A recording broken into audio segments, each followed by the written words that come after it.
Everybody, Monty here with another video review, and like I said the last time, we're going to try to keep these a little simple, get them out there, despite the fact I've been working in the attic trying to get the furnace going, but forget all that.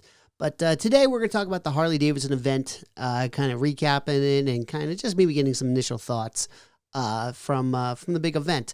The first thing before we get started, I just wanted to talk about how with the CEO, Jochen Zeitz, I'm a fan of everything he's been doing for the company. And even though this was kind of a short and sweet presentation today, I'm okay. I'm kind of okay with it. I almost like how maybe they're going to be doing these like little reveals quarterly. Also, given what's going on with supply chain stuff, it may make it a little bit wiser, so they're not kind of backtracking anything later on. But regardless of which, pretty much what he's been doing with the company so far, I think is phenomenal from top to bottom.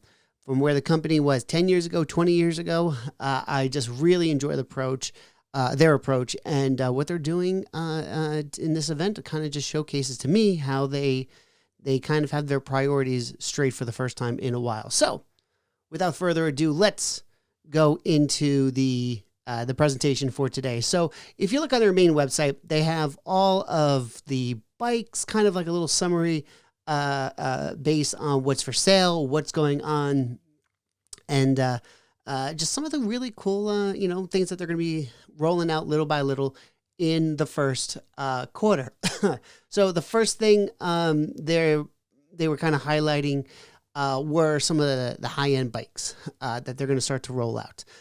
So they're rolling out with the 22 Street Glide, which I have to say, I know this is maybe just me, kind of growing up maybe in that era, but the font of the Harley-Davidson that they're doing on the tank there, I just love that simplistic, cool look. I hate when there's a badge painted on and that's it to kind of, make it go. But this is again, give me something that has, in this case, this is the gunship gray color. It's a little hard to tell. I think this is gonna be one of those bikes where it's like, it looks a little different when you see it in the sunlight versus on a computer screen or on your phone. But again, that's just kind of the fun right there. And man, that looks really good.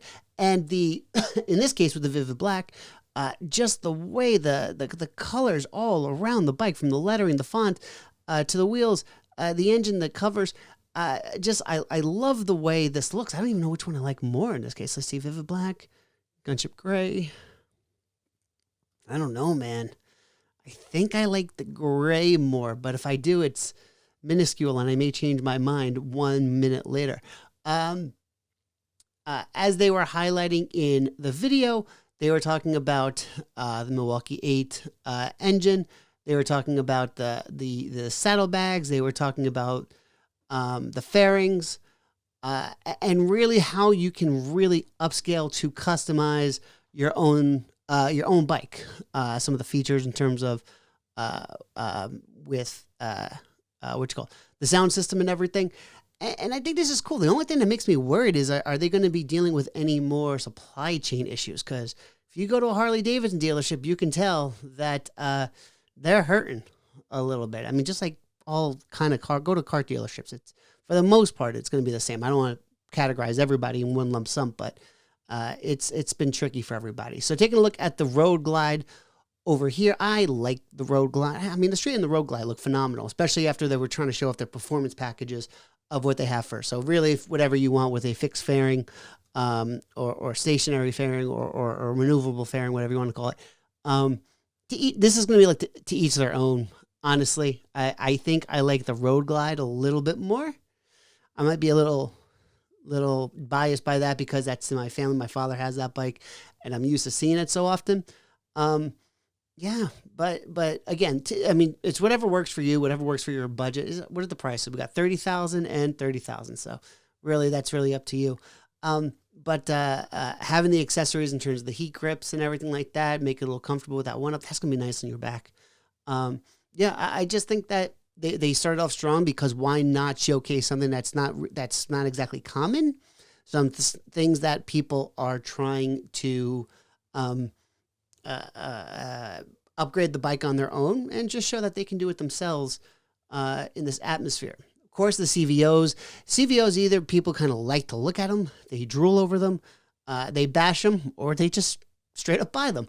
So, and they may give people a hard time because, like, they may feel like it's for like the snobby rider, the Wall Street trader kind of person, but it's Harley-Davidson. It's, you don't complain about a Ferrari being too expensive. People just buy it. So in this case, with these bikes, I should say, it's just that people who just want to go in, buy it, and just be done, and just have to worry about maintenance. And I'm saying that knowing from experience from working at Harley-Davidson at a local dealership before. So the fact that, let's see, they're doing the Tri-Glide, the Road Glide Limited, and the CVO Glide and the Street Glide. So this is going to be to each their own with all these features, pretty much right out of the box, so to speak, kind of just go with the flow. The only thing I would ever say about any CVO bike, if you're ever interested in a CVO, you can have an idea of what you want when you go to a dealership, but be prepared in case the colors just look absolutely different.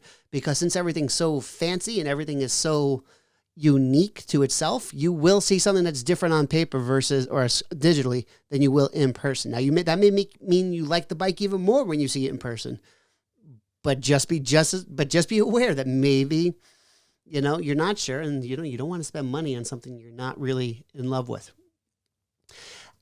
So let's talk lowrider for a second.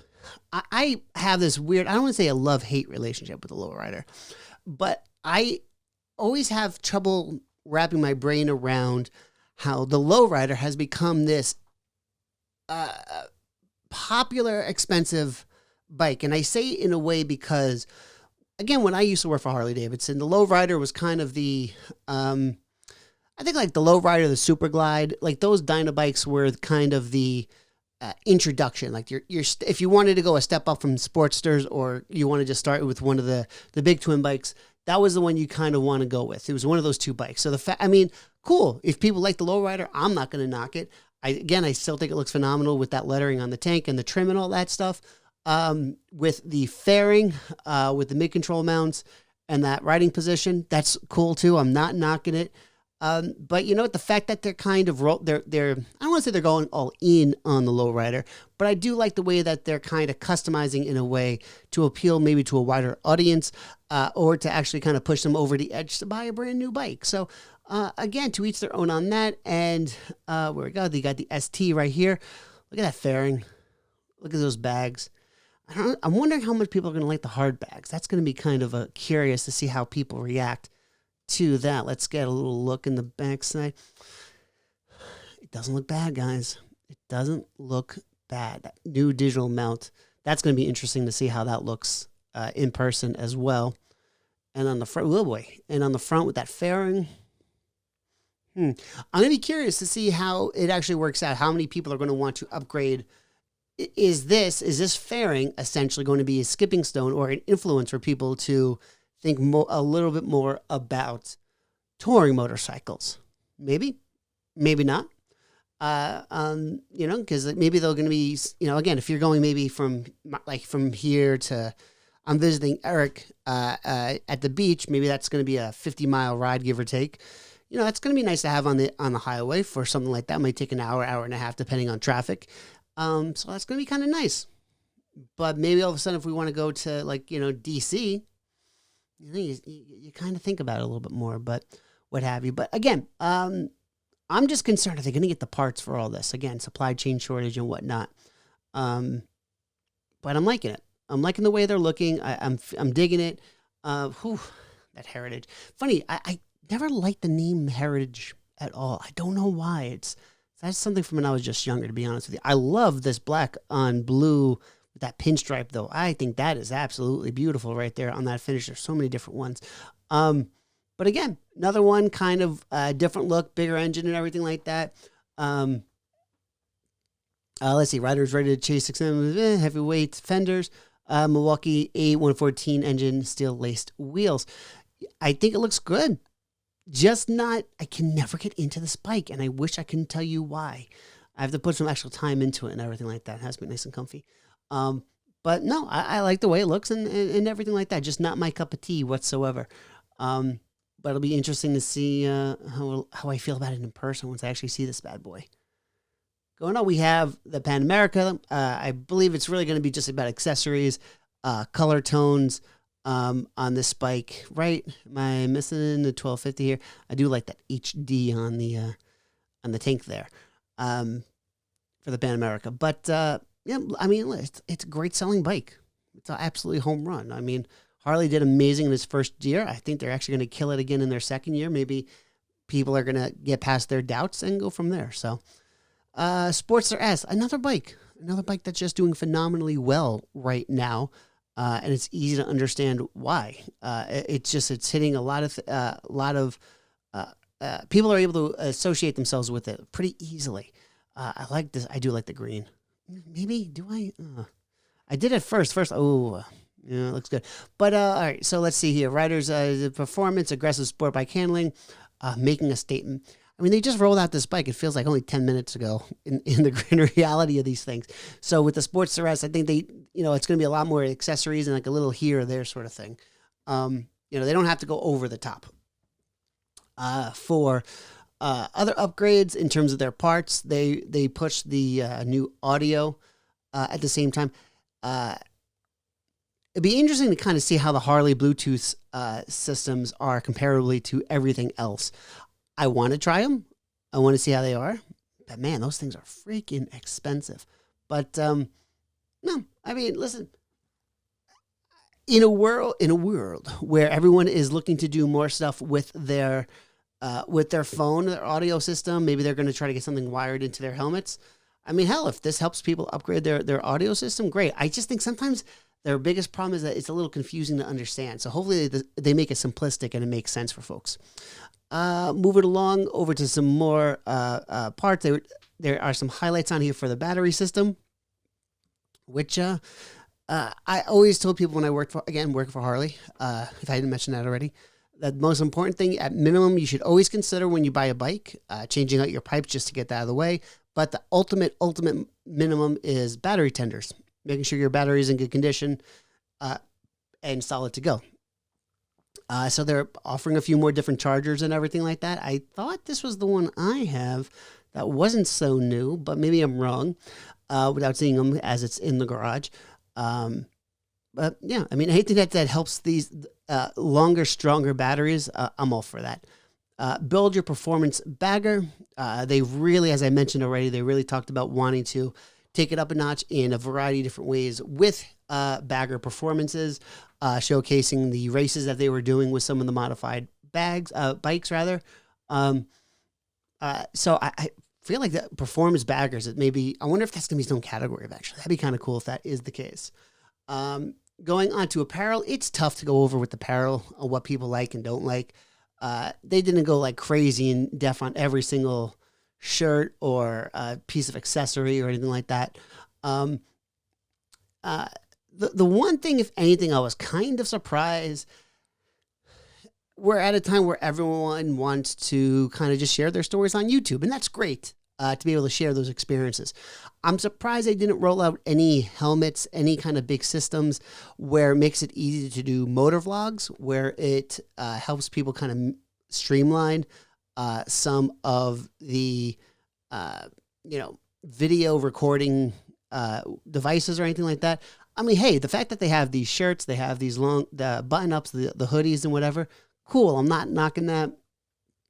I like some of the throwback looking ones for the most part. But yeah, that's the only thing I think that really surprised me, at least from this aspect. I figured I would have put money on the fact that they were going to roll out something to make moto vlogging easily, but they really didn't across the way. And they're highlighting a few of the events. Nothing too surprising. Daytona. What we got? King of the Bagger Series, Sturgis, and the Hometown Rally in Wisconsin. Oh, excuse me, and the European Bike Week. Forgot about that one in Austria. So yeah, I mean, again, I think that Harley did a phenomenal job in terms of the way they've turned around the company over the last few years. Kind of put some of the naysayers in place, and the fact that they're bringing YouTubers on, like they spotlighted the 2 Lane guys. And they've been a little bit more progressive in terms of showing diversity to try to get new riders. Maybe that's the other thing. That's the other thing I would like to show, how like they're continuing their efforts to get new riders, to get new blood at a time where people don't even want to learn how to use a manual transmission, let alone ride a motorcycle sometimes. So that would be great. But what are your thoughts, guys? I'm kind of curious what everyone else is going to be thinking. I think it was good. I don't think it was great. I don't think it was terrible by any stretch. It was good. So I'd be interested down below in the comments on what you guys think. But guys, I think that's going to be the video for today. Hopefully you're excited. Share some of the good love. So let us know what you think in the comments below. Hit us up on the social medias, and we'll talk to you later. All right, take it easy. Bye.